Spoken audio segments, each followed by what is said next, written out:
নবী আমার ডাক দিয়া জিগায়, চাচা এই ইহুদি বলে টাকা নিছিল? আবু জাহেল কয় হ্যাঁ নিছিল। মাথা কিন্তু আর জোড়া না, তল বাসায় কয় হ্যাঁ নিছিল।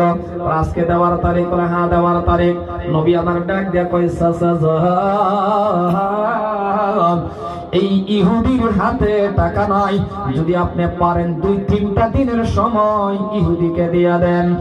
নবী আমার এই কথাটা বলার লগে লগে আবু জাহেল ডাক দিয়া বলে, ওগো ভাতিজা মুহাম্মদ, চলে যাও চলে যাও, এই ইহুদির টাকা আমি মাফ কইরা দিলাম।